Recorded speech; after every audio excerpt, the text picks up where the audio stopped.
generally like to jump right in. Okay. On our initial call, I thought it was I really admired and respected how you juggle a bunch of different things in your life. Thank you. How do you stay on top of it? Do you find yourself an organized person? Like, why do you want to get your hands in so many different pots? Because a lot of people just spend like their life trying to focus on one craft. The reason that I want to get my hands in so many different pots is because we only get one life, Sure. you know?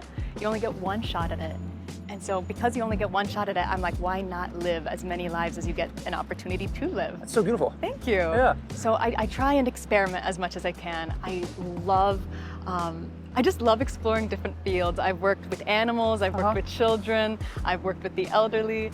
Oh, interesting. It's been, I feel like every new experience, every new like craft I take up or like new field I get into, I feel like it just expands your world a little bit more, because I feel like everybody has like a crude idea of what like various people do. You know, of like, course. Yeah, like you obviously you understand like what a firefighter does or what like a wildlife rehabilitator does, but it's so much more intimate actually being there and actually doing the task yourself.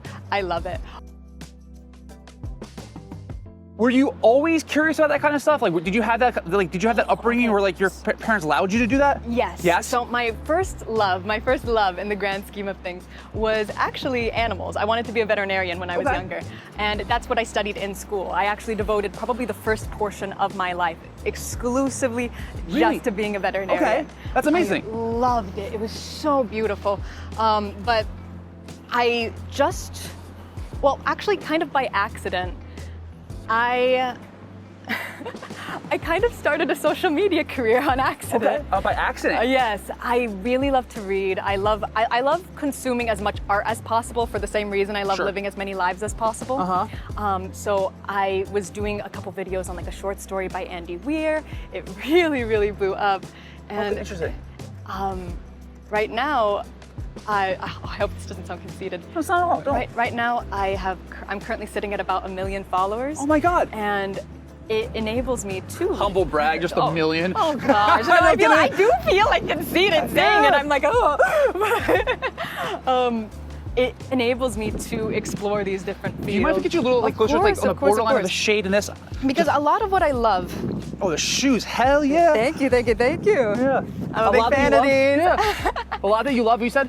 A lot of what I love is actually, sorry, the ground sound. So, but a lot of what I love is actually usually inaccessible because the wages are poor. Sure. I love nonprofits. I love volunteer work, but a lot of the money that is paid isn't sustainable. So you know how a lot of people are working like their 9 to 5 to support their artistic career? Yeah. I'm kind of in this very funny position where I have like a more artistic career to support my desired 9 to 5. I think that's so funny. Yeah, so I think it's hilarious that's too. Awesome. I think it's hysterical. One other thing that you mentioned that I kind of want to talk about briefly is that you work seasonally in haunted houses. Yes, I do. That is so freaking cool. It is so fun. I guess two questions. I won't dive too much into it. How did you discover that, and what have you like learned about yourself through the whole experience? Okay, so you can see that I have like very long, dark hair, and usually I actually kind of have like a very blank look on my face. Okay. So for some reason, growing up, I would jump scare people all the time. Not even like jumping out them, just by like being there quiet, not making a sound. So I always knew it was something that I would be good at because I think That's so funny. but I went to Halloween Horror Nights with a friend. Okay. And I saw a stilt walker. Oh my God. I thought that was so cool. Oh, you did mention this, that's right. And I wanted to do it so badly. I've always admired circus arts as well. I love the act of performing. I love the act of entertaining. And honestly, it's fun to scare people. Not because I get any sort of... You probably tortured your mother. Oh God. Not because I get any sort of sadistic kick out of it, but in that setting, people want to be scared. People want like a little adrenaline in that setting. rush. Yes. And it's nice pushing yourself to give it to them. It's really, really fun. And you also get to understand people better. You get to understand, oh, this is what people find scary. This is what, you know, this is what makes people jump. This is what makes people tick. And it's funny because you induce that reaction, but then they smile and they break out into a laugh. And they're like,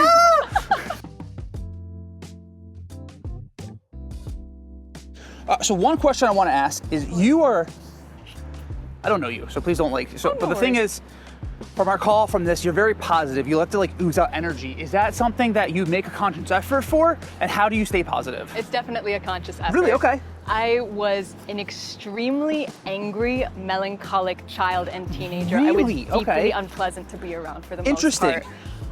Okay. Healing was extremely difficult for me, and it was something that I only found was possible in adulthood.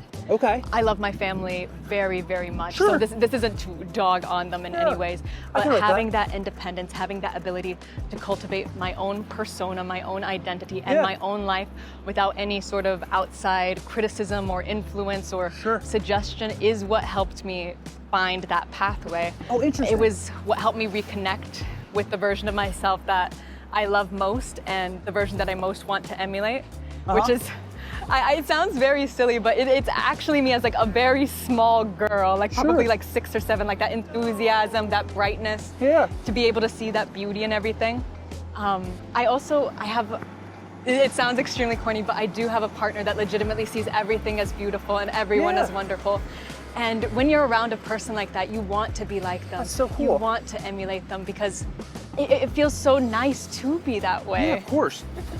And I also, ever since becoming a bit more like that, so I realized how miserable just dogging on everything all the time is, or just being cruel or bitter or just hostile. Because when you work yourself up, your brain doesn't register the difference between false and true conflict. Sure. So I try and remain bright-eyed. I try and remain positive. Of course, I'm human, so of course I fall into bad moods. I get a little snippy. But I've been trying for the past few years to make a conscious effort. I think also what helps is that. Yeah, do you want to maybe like wrap your ragging if that's yes, possible? Yes. Oh yes. Yeah. Like that? Yeah, that's amazing. Okay. Oh, sorry. I think what really helps is that in the past year, in the past few years, I've been in contact with so many different types of people. Okay. I'm exposed by virtue of being online and by virtue of working so many different types of jobs and doing so many different things. I meet people from all walks of life, all countries, all backgrounds. And when you do that, you learn that no experience is unique, no form of suffering is unique. Everyone has experienced your pain. Yeah. And so many people have the ability to understand and empathize with it if you are willing to allow them to. You said you learned a lot from the kids? Yeah, I learned so much from the kids. What's the biggest thing you think you learned? The biggest thing that I've learned.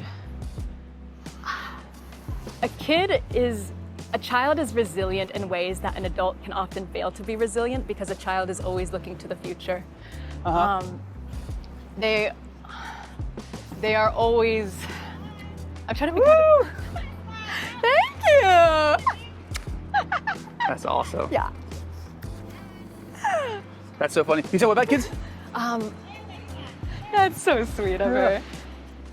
That's so fun. A child is always resilient. Because a child always dreams of their future, and I feel like it's easy to like fall into this pit of despair in adulthood, like this cycle of rumination. But because a child sees their opportunities as limitless and their future as limitless, if you sort of embrace that Give me 1 second, because that's 10 minutes. No worries, no worries. Yes. Can you finish that thought? Kids embrace. If you sort of embrace that idea that anything is possible and anything can happen for yourself, you unlock that same range of opportunity. I know it sounds corny, but that's amazing. That's personally how I view it. I love to wrap it up right there. Last question I'd like to ask you is like you stay on the course of positivity, learning from kids. What is your, I don't know, like, I hate the word advice, but like, you guys hear, what is your motto for fulfillment in your life? Motto for fulfillment. Expect nothing and be open to everything. Expect nothing and be open to everything. I love that. Yes. Thank you so much. Let me do a couple more poses right here. Of course, Go this way. of course. So feel the pose the best way you want. A little more this way. Okay, sorry. It's okay, don't be sorry. I'm a little bit of an awkward poser, so let me try. It's awesome. Feel free to do your thing. I snap like crazy.